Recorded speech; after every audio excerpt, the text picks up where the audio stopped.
Assalamualaikum warahmatullahi wabarakatuh. Kami dari kelompok 10 akan membahas PPh pasal 24. Saya Bagas Fadila dan teman saya Linda Lestari. Penjelasan tentang PPh pasal 24. PPh pasal 24 atau pajak penghasilan pasal 24 adalah peraturan yang mengatur hak wajib pajak atau biasa disebut WP untuk memanfaatkan kredit pajak mereka di luar negeri untuk mengurangi pajak terutang yang dimiliki di Indonesia.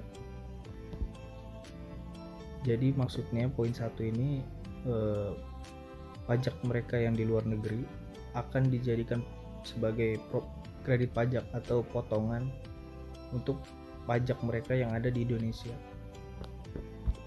Poin kedua, sehingga jumlah pajak yang harus dibayar di Indonesia dapat dikurangi dengan jumlah pajak yang telah mereka bayar di luar negeri, asalkan nilai kredit pajak di luar negeri tidak melebihi hutang pajak yang ingin dibayar di Indonesia. Pemanfaatan kredit pajak di luar negeri ini dimaksudkan agar wajib pajak tidak terkena pajak ganda. Jadi maksud poin 2 ini, PPh pasal 24 sama konsepnya seperti PPh pasal 25. Tetapi PPh pasal 24 sebagai pemotong untuk pajak yang ada di Indonesia. Ada 8 poin sumber penghasilan yang dapat digunakan untuk memotong hutang pajak di Indonesia. Yang pertama, pendapatan saham atau surat berharga lainnya. Yang kedua, ada penghasilan dari bunga, royalti, sewa, serta penggunaan harta benda bergerak. Yang ketiga juga sewa yang berkaitan dengan harta benda tidak bergerak. Yang keempat, imbalan yang berhubungan dengan jasa, pekerjaan, kegiatan. Yang kelima, ada pendapatan dari bentuk usaha tetap atau BUT yang berada di luar negeri. Yang keenam, penghasilan dari sebagian atau seluruh hak penambangan. Yang ketujuh, ada keuntungan dari pengalihan aset tetap.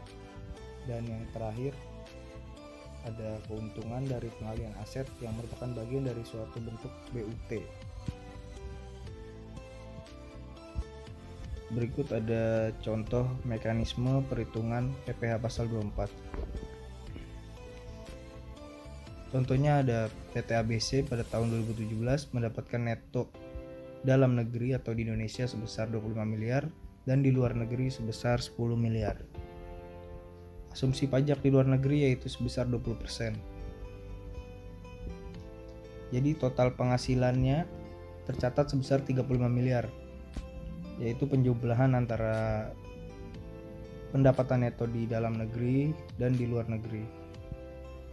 Kemudian total PPh terutangnya 25% dikali 35 miliar, hasilnya 8 miliar 750 juta.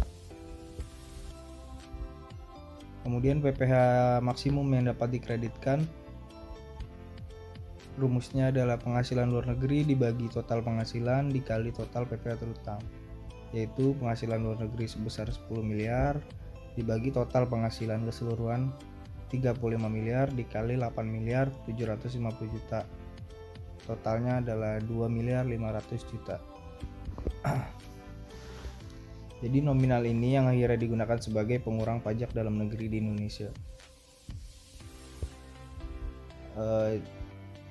Jika wajib pajak ingin mengkreditkan PPh terutang yang sudah dibayarkan pada pajak dalam negeri, terlebih dahulu harus melapor kepada KPP atau kantor pelayanan pajak pada saat melapor SPT tahunan, jadi dibarengin dengan PPh pasal 24 ini. Jangan lupa juga pelaporan pada saat pelaporan tahunan SPT dilengkapi dengan tax return yang dilaporkan di luar negeri. Juga dokumen-dokumen pembayaran pajak yang dilakukan oleh wajib pajak di luar negeri sebagai dokumen pendukung untuk melaporkan SPT di kantor pelayanan pajak sebenarnya sih.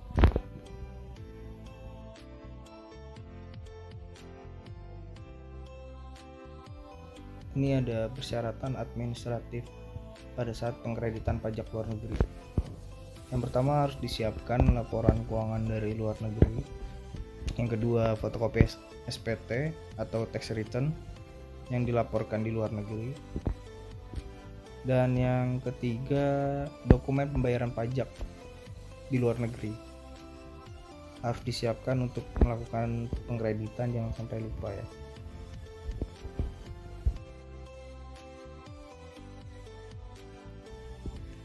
Ini ada mekanisme pengkreditan pajak penghasilan 24 yang dibayarkan di luar negeri ya. Berikut ada beberapa poin yang perlu diketahui tentang mekanisme pengkreditan PPh 24 yang dibayarkan di luar negeri. Yang pertama, pajak penghasilan yang terutang di luar negeri dapat dikreditkan dengan PPh yang terutang di Indonesia.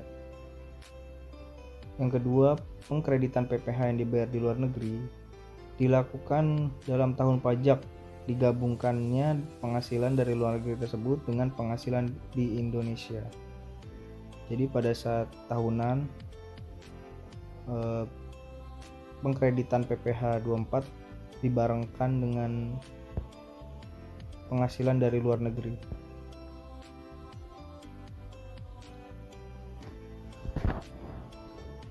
Kemudian yang ketiga, jumlah PPh pasal 24 yang dapat dikreditkan maksimum sebesar jumlah yang lebih rendah di antara PPh. Artinya tidak boleh lebih dari PPh yang dibayar di luar negeri. Jumlah yang dihitung menurut perbandingan antara penghasilan dari luar negeri dan seluruh penghasilan kena pajak atau maksimum sebesar PPh yang terutang atas seluruh penghasilan kena pajak dalam hal di dalam negeri mengalami kerugian atau penghasilan dari luar negeri lebih besar dari jumlah penghasilan kena pajak. Yang keempat, apabila penghasilan di luar negeri dari beberapa negara, maka perhitungan PPh pasal 24 akan dilakukan untuk masing-masing negara karena tax treaty-nya setiap negara itu beda-beda ya. Yang kelima itu penghasilan kena pajak yang dikenakan PPh final atau PP pasal 4 ayat 2 itu tidak boleh digabungkan ya dengan pajak lainnya. Jadi kalau PP final itu tersendiri, maupun penghasilan dari dalam negeri maupun luar negeri. Yang keenam, dalam hal jumlah PPh yang dibayarkan atau terutang di luar negeri melebihi PPh pasal 24 yang dapat dikreditkan. Kelebihan tersebut tidak dapat diperhitungkan di tahun berikutnya, tidak boleh dibebankan sebagai biaya, dan tidak dapat direstitusi. Artinya kelebihan tersebut tidak bisa dikembalikan ya.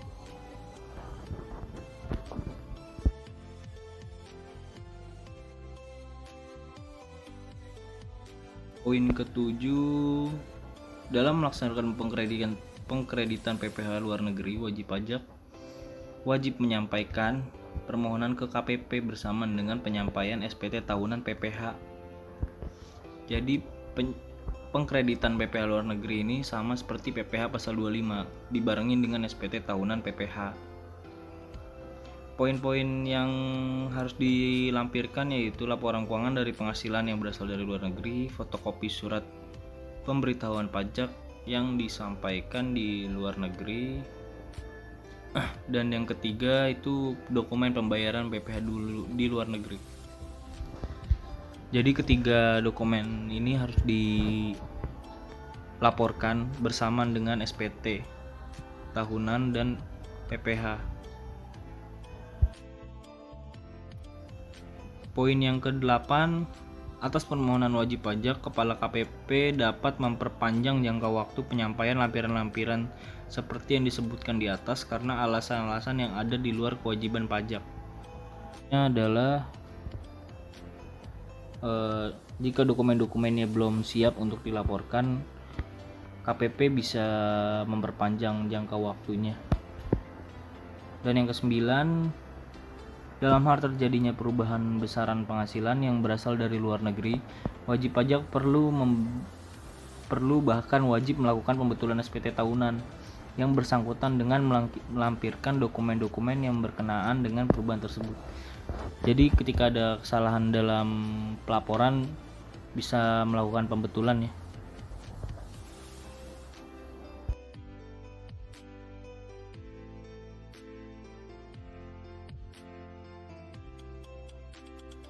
Untuk poin yang ke-10, jika pembetulan SPT tersebut menyebabkan PPh kurang bayar, maka atas kekurangan bayar tersebut tidak akan dikenakan sanksi bunga. Jadi maksudnya jika ada pembetulan tetapi masih statusnya kurang bayar, KPP tidak akan menerbitkan STP dan tidak akan dikenakan sanksi bunga.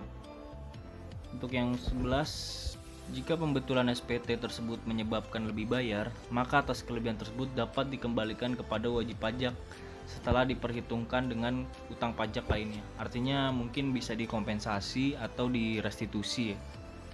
Jadi bisa dikembalikan. Oke, terima kasih. Assalamualaikum warahmatullahi wabarakatuh.